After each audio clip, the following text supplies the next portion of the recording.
हाँ जी, नमस्कार दोस्तों, स्वागत है आपका एक बार फिर से हमारे यूट्यूब चैनल परीक्षा गाइड पर।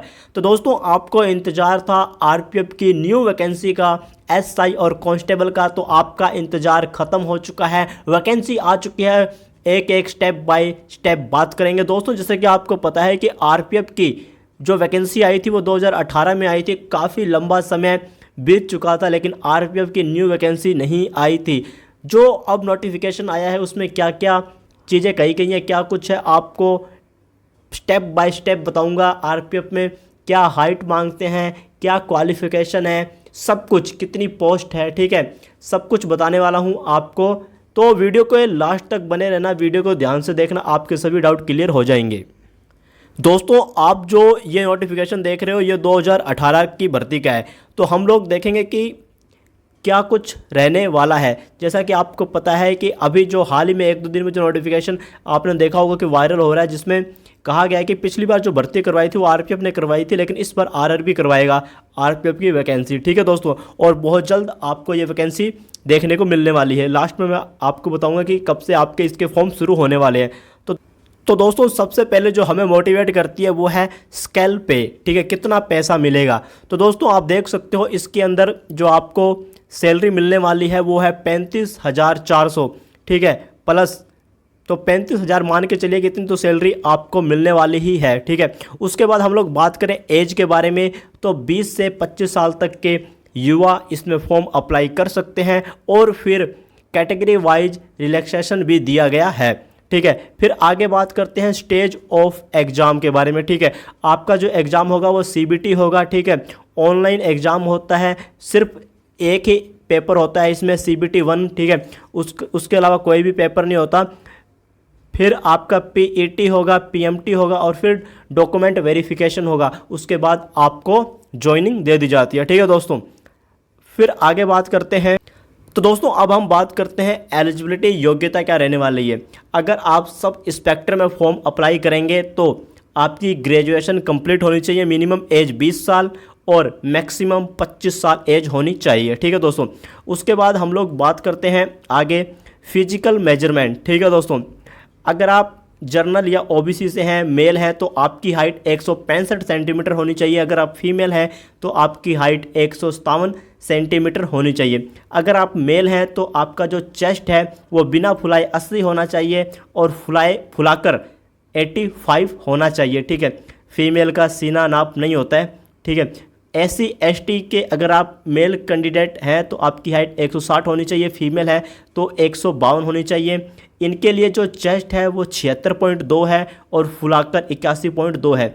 अगर आप इन जगहों से आते हैं, ठीक है, या आप गोरखा, मराठा, डोगरा, इन अलग कैटेगरी से हैं, ठीक है, अदर कैटेगरीज, तो आपकी जो हाइट है वो 163 है, फीमेल की 155 है। इसमें जो चेस्ट है वो 80 मांगी गई है और फुलाकर 85, ठीक है दोस्तों। एज में देख लो, अगर आप एससी एसटी से हो तो आपको 5 साल की छूट मिलेगी एज में। अगर आप ओबीसी से हो तो आपको 3 साल की छूट मिलेगी एज में। जो एग्जामिनेशन की जो फीस होती है वो 500 रुपये होती है। SC ST ex serviceman female की 250 रुपये फीस होती है। जनरल और ओबीसी ईडब्ल्यूएस की जो फीस होती है वो 500 रुपये होती है। आपका एग्ज़ाम कंप्यूटर बेस्ड होता है। इसके अंदर नेगेटिव मार्किंग भी होती है, 1/3 नेगेटिव मार्किंग रहती है, ठीक है। टोटल जो समय एग्ज़ाम के लिए दिया जाता है वो 90 मिनट का होता है। टोटल क्वेश्चन 120 होते हैं। जर्नल अवेयरनेस 50 नंबर की पूछी जाती है, ठीक है दोस्तों। अर्थमेटिक 35 नंबर की पूछी जाती है। जर्नल इंटेलिजेंस रीजनिंग 35 नंबर की पूछी जाती है।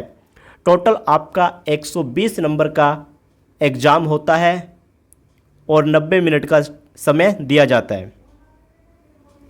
उसके बाद बात करते हैं PET, physical efficiency test, physical measurement, ठीक है। तो इनकी बात करते हैं तो आप देख सकते हो सब इंस्पेक्टर मेल की 1600 मीटर की आपकी रनिंग होती है, जिसमें आपको समय दिया जाता है 6 मिनट 30 सेकंड का, ठीक है दोस्तों। लॉन्ग जंप में 12 फीट लॉन्ग जंप होता है। हाई जंप 3 फीट 9 इंच रहता है। ठीक है दोस्तों। फिर है सब इंस्पेक्टर फीमेल की, तो इनकी जो रनिंग होती है वो 800 मीटर होती है 4 मिनट में। लॉन्ग जंप होता है 9 फीट का और हाई जंप होता है 3 फीट का। तो इतना आपको समझ आ गया होगा। उसके बाद जो आपका थर्ड स्टेज होता है वो होता है डॉक्यूमेंट वेरिफिकेशन। तो दोस्तों आपको मैं ये बता देता हूँ कि आपके फॉर्म कब से शुरू होने वाले हैं। तो दोस्तों जैसा कि आपको पता है कि एसआई और कांस्टेबल की वैकेंसी आने वाली है आरपीएफ में। ठीक है दोस्तों, इनके जो टोटल पदों की संख्या है वो 12,000 है। ठीक है, कम से कम 12,000 पदों पर वैकेंसी आएगी, क्योंकि काफ़ी लंबे समय से नहीं आई है। ये 12,000 20,000 भी हो सकती है। ठीक है, तो इन पदों पर वैकेंसी आएगी और ज़रूर आएगी। ठीक है दोस्तों। और फिर दोस्तों ये वैकेंसी कब तक आ सकती है, ये बहुत बड़ा सवाल है। ठीक है, तो अभी अक्टूबर का महीना चल रहा है। ठीक है, अक्टूबर का महीना चल रहा है। नवंबर और दिसंबर के बीच में आपको ये वैकेंसी देखने को मिल जाएगी। ठीक है, आप इस वीडियो को ध्यान से गौर से देख लेना, पूरी गारंटी से कह रहा हूँ। नवंबर और दिसंबर के बीच में आपको आरपीएफ की न्यू वैकेंसी देखने को मिल जाएगी। ठीक है, क्योंकि दोस्तों काफ़ी लंबे समय से नहीं आया और फिर लोकसभा के चुनाव भी हैं। ठीक है, तो जो गवर्नमेंट अभी प्रेजेंट टाइम में है ये वापसी करने के लिए युवाओं को रोजगार जरूर देगी। और आरपीएफ तो मतलब कि आजकल देख रहे हो कि कितने सालों बाद ये वैकेंसी आएगी, तो कम से कम 20,000 पदों पर तो आनी चाहिए।